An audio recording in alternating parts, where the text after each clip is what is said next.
अभी आप दोस्तों सुन रहे होंगे कि उत्तर प्रदेश के अलीगढ़ से एक मामला निकल के आया था कि जहाँ पर एक सास अपने होने वाले दामाद के साथ भाग जाती है।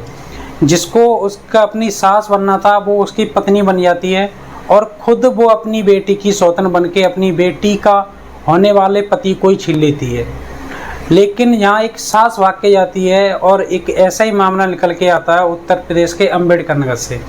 अम्बेडकर नगर में एक थाना लगता है बिस्खारी, और इस बिस्खारी थाने में एक गांव लगता है प्रतापपुर बेलवरिया। और इसी प्रतापपुर बेलवरिया में एक महिला अपने ना तो दामाद के साथ भाग के जाती है, ना समधी के साथ भाग के जाती है, बल्कि ये महिला अपने पोते के साथ भाग जाती है, अपने नाती के साथ भाग जाती है। और वो भी इस महिला की उम्र 52 यानी 52 साल है और पोते की उम्र महज इसके बेटे के बराबर 30 साल होती है। नमस्कार दोस्तों, आपका स्वागत है मेरे YouTube चैनल में। ये आपको मैं खबर बताने जा रहा हूँ उत्तर प्रदेश के अम्बेडकर नगर की। उत्तर प्रदेश के अम्बेडकर नगर में एक थाना पड़ता है बसखाड़ी, और इसी बसखाड़ी थाने में एक गांव पड़ता है प्रतापपुर बेलवरिया। इस प्रतापपुर बेलवरिया में एक चंद्रशेखर नाम के इंसान का परिवार रहता है। चंद्रशेखर अपनी बीवी बच्चों के साथ रहते हैं। जब चंद्रशेखर रहते हैं अपने बीवी के बच्चों के साथ, तो चंद्रशेखर की शादी आज से यानी 30 साल पहले हुई थी। चंद्रशेखर के 4 बच्चे भी हैं। चंद्रशेखर की जो पत्नी थी इंद्रावती, उनकी पहले पति की मौत हो जाती है, और पहले पति की जब मौत हो जाती है तो उनकी एक बेटी होती है। जब उनकी एक बेटी होती है तो परिवार वाले सब उनकी शादी चंद्रशेखर के साथ फिक्स कर देते हैं। फिर उनकी शादी चंद्रशेखर के साथ हो जाती है। जब चंद्रशेखर के साथ शादी हो जाती है तो फिर चंद्रशेखर से भी 3 बच्चे होते हैं, जिसमें 2 बेटे होते हैं और एक बेटी होती है, जिनके नाम है, बेटे का नाम सचिन है, दूसरे बेटे का नाम कमसेन है और बेटी का नाम संजना है। ये तीनों बच्चे चंद्रशेखर के होते हैं। और जो उनके पहले पति की बेटी थी उसकी 2 साल पहले चंद्रशेखर ने शादी करती थी। जो चंद्रशेखर अपने एक मजदूरी का काम करते हैं, घर से बाहर ज़्यादातर रहते हैं। जब घर से ज़्यादातर बाहर रहते हैं तो उनके घर पर एक आज़ाद नाम के शख्स का आना जाना शुरू हो जाता है। और जब आज़ाद नाम के शख्स का आना जाना शुरू हो जाता है, जब वो आता जाता रहता है, तो फिर दोनों में नज़दीकियाँ हो जाती हैं। जब जो दोनों में नज़दीकियाँ हो जाती हैं तो धीरे धीरे दोनों में प्यार हो जाता है, और प्यार हो जाता है तो दोनों से लोग संबंध बनाना शुरू कर देते हैं। जब संबंध बनाना शुरू कर देते हैं, बार बार संबंध बनाते हैं, तो फिर उनकी जो घर में बच्चे रहते हैं वो इस चीज़ को देख लेते हैं।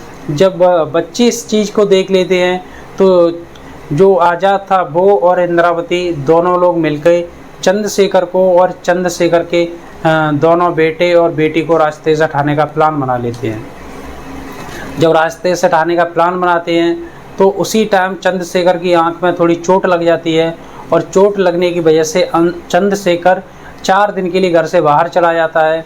और घर से जब बाहर जाता है तो वो अपना पूरा पुख्ता प्लान बना लेते हैं कि आखिरकार चंद्रशेखर को तीनों बच्चों को जहर दे के मार देना है, और उसके बाद हम दोनों लोग शादी कर लेंगे।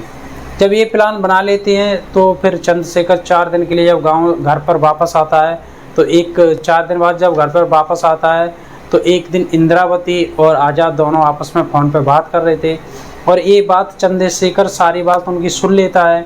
जब चंद्रशेखर ये सारी बात सुन लेता है तो इंद्रावती को पूछता है कि आखिरकार ऐसा आप क्यों कर रही हैं, ये बात किससे कर रही थी।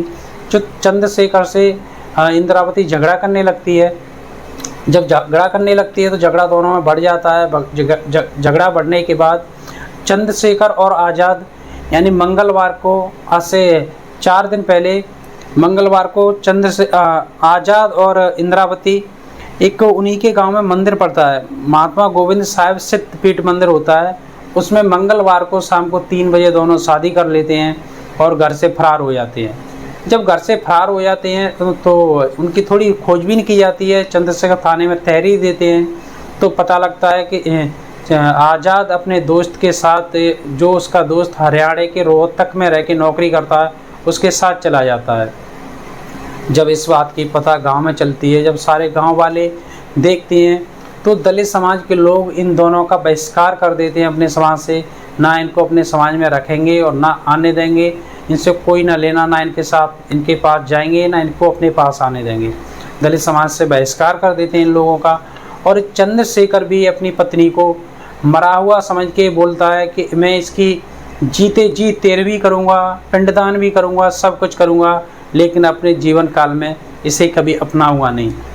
दरअसल दोस्तों, आप एक बात बताइए, जो महिला 52 साल की हो चुकी है, वो अपने बेटी की उम्र के लड़के से प्यार करके बैठी और उसके साथ प्यार करती है, वो ठीक है, चलता है, लेकिन उसके साथ भाग भी जाती है और भागने से पहले अपने तीनों बच्चे और पति को मारने की प्लानिंग करती है। आखिरकार ऐसे लोगों के बारे में आप क्या कहना चाहोगे?